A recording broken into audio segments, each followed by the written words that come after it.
It's not very common to hear about a military general from ancient history known for his strategy to win wars, whose goal was to beat the enemy using methods other than sheer force.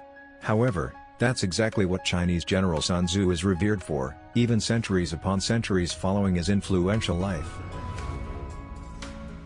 Born as Sun Wu around 544 BC, he is better known for his honorific name, Sun Tzu, which means master. Sun Tzu was a Chinese general, military strategist and reputed author of The Art of War, which is known as the earliest military treatise and has been used significantly as a systematic guide to war. His book stresses how important it is to truly know your enemy and use brains over brawn, so to speak, as much as possible. It could be said that Sun Tzu perfectly understood the concept of work smarter, not harder, as he encouraged utilizing philosophy, wit, and careful planning to avoid unnecessary, rash physical altercations on the battlefield. Interestingly, many of his Art of War quotes that center on strategizing and finding victory over an enemy, along with Sun Tzu leadership quotes, have impacted plenty of other competitive sectors, even in today's culture. He will win who knows when to fight and when not to fight. In the midst of chaos, there is also opportunity. Victorious warriors win first and then go to war, while defeated warriors go to war first and then seek to. If you know the enemy and know yourself, you need not fear the result of 100 battles. If you know yourself but not the enemy, for every victory gained you will also suffer a defeat. If you know neither the enemy nor yourself, you will succumb in every battle. The greatest victory is that which requires no battle. Quickness is the essence of the war. Even the finest sword plunged into salt water will eventually rust. The art of a war is of vital importance to the state. It is a matter of life and death, a road either to safety or to ruin. Hence it is a subject of inquiry which can on no account be neglected. There is no instance of a nation benefiting from prolonged warfare. There are not more than 5 musical notes, yet the combinations of these 5 give rise to more melodies than can ever be heard. There are not more than 5 primary colors, yet in combination they produce more hues than can ever been seen. There are not more than 5 cardinal tastes, yet combinations of them yield more flavors than can ever be tasted. Who wishes to fight must first count the cost. You have to believe in yourself. Build your opponent a golden bridge to retreat across. One may know how to conquer without being able to do it. What the ancients called a clever fighter is one who not only wins, but excels in winning with ease. The wise warrior avoids the battle. The whole secret lies in confusing the enemy, so that he cannot fathom our real intent. One mark of a great soldier is that he fight on his own terms or fights not at all.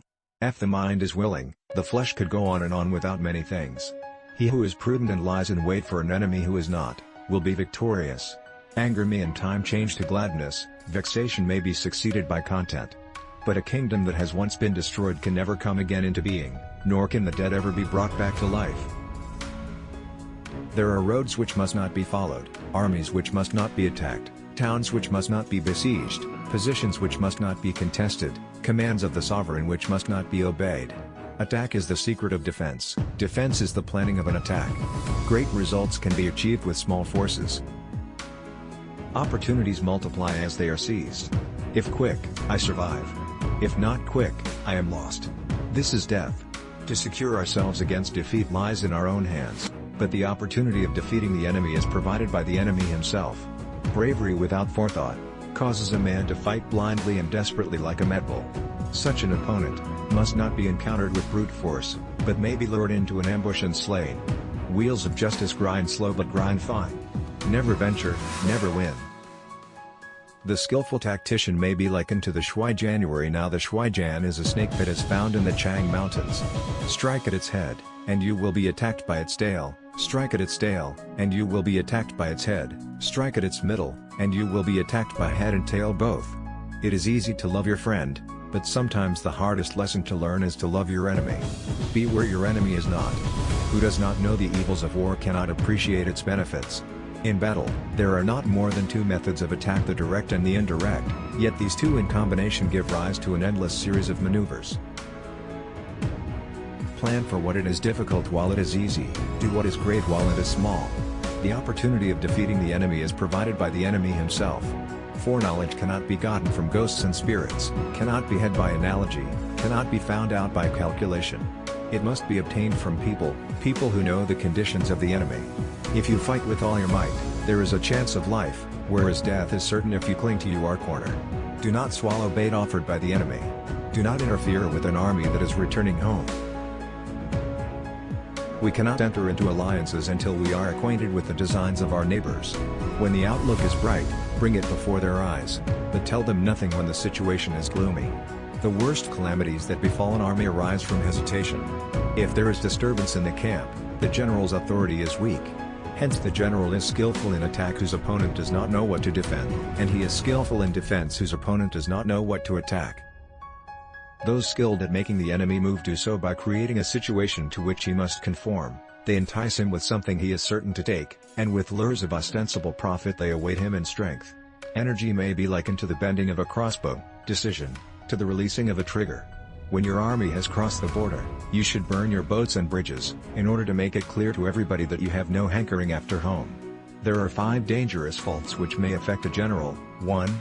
Recklessness, which leads to destruction. 2. Cowardice, which leads to capture. 3. A hasty temper, which can be provoked by insults. 4. A delicacy of honor which is sensitive to shame. 5. Over-solicitude for his men, which exposes him to worry and trouble. Ponder and deliberate before you make a move. Rewards for good service should not be deferred a single day. Begin by seizing something which your opponent holds dear, then he will be amenable to your will. If words of command are not clear and distinct, if orders are not thoroughly understood, then the general is to blame. But, if orders are clear and the soldiers nevertheless disobey, then it is the fault of their officers. If his forces are united, separate them. Move not unless you see an advantage, use not your troops unless there is something to be gained, fight not unless the position is critical. The general who advances without coveting fame and retreats without fearing disgrace, whose only thought is to protect his country and do good service for his sovereign, is the jewel of the kingdom. It is only the enlightened ruler and the wise general who will use the highest intelligence of the army for the purposes of spying, and thereby they achieve great results. If soldiers are punished before they have grown attached to you, they will not prove submissive, and, unless submissive, then will be practically useless. If, when the soldiers have become attached to you, punishments are not enforced, they will still be unless. Convince your enemy that he will gain very little by attacking you, this will diminish his enthusiasm. To fight and conquer in all our battles is not supreme excellence. Supreme excellence consists in breaking the enemy's resistance without